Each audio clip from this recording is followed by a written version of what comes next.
Good morning and good afternoon, everyone around the world. Thank you, Battersea, for that presentation. You're a hard act to follow. I'm delighted to be able to give you an overview today of the Battersea Power Station Master Plan in London. And we were delighted this year to be the gold winners of the Master Plan category. So we're very excited about showing you what we're delivering today. Hopefully you can see my screen. Many of you may already be familiar with the power station's history, but for those of you that are not, it's been a feature of the London skyline since the 1930s. It was built in two halves. The first half was known as Turbine Hall A, and that was built in the 1930s. And the second half was built in the 1950s after the war, and that was known as Turbine Hall B. So at its peak, the power station generated and distributed up to 20% of London's electricity, including to Buckingham Palace. But in 1983, the power station was decommissioned.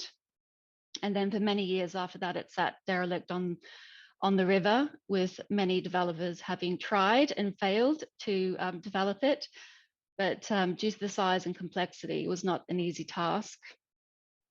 Until in 2012, the site was acquired by some Malaysian investors, a consortium between SP Setia, Sime Darby Property, and EPF, the Employees Provident Fund of Malaysia.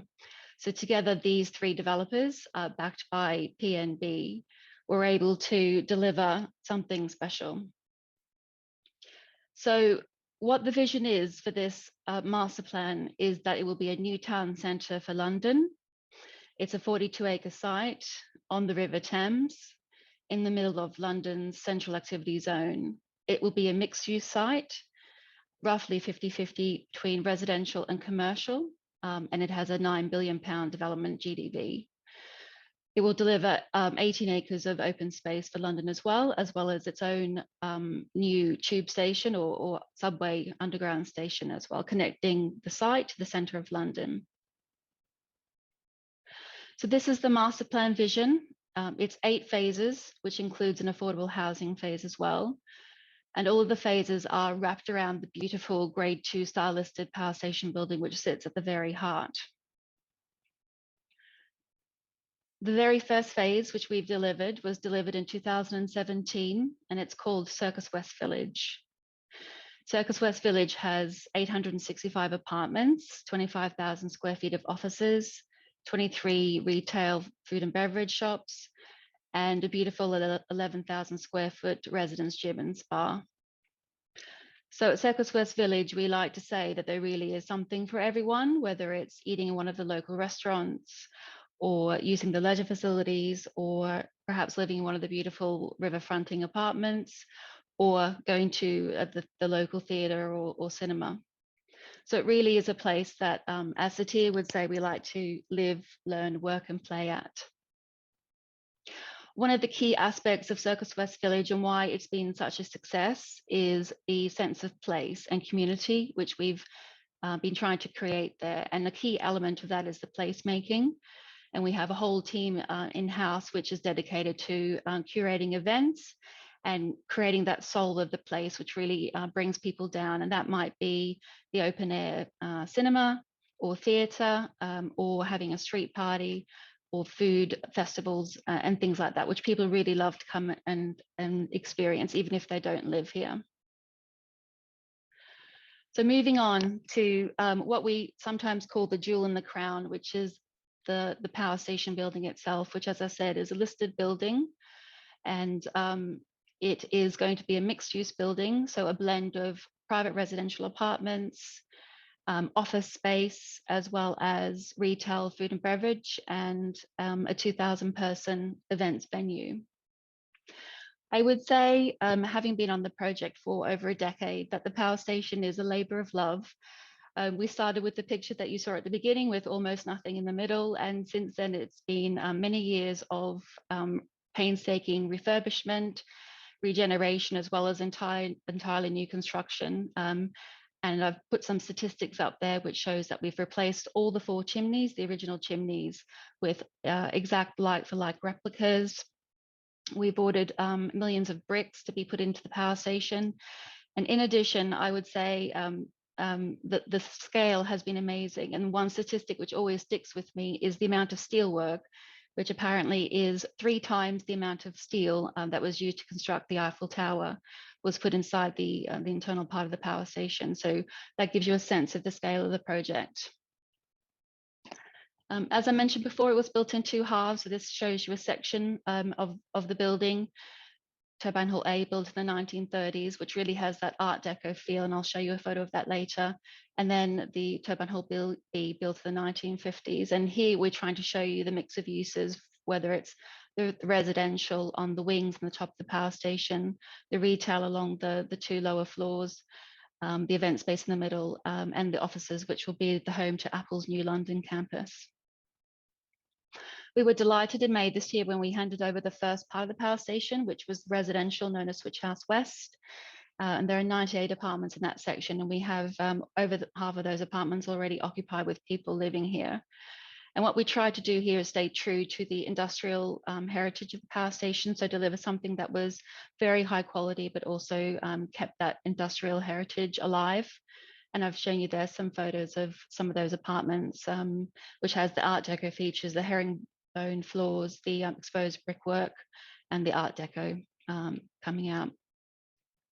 Another element is what we call Boiler House Square, which is in the very top of the power station, and which has 38 townhouse apartments. And what we've tried to do here is recreate that feeling of the traditional London square, which has homes built around a communal garden.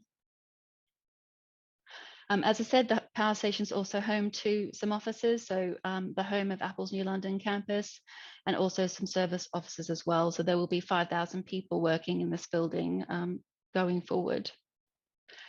The retail as well, we have almost 500,000 square feet of retail. There'll be over 110 shops and restaurants where you can come and shop and eat, and also go to the cinema and spend your time here.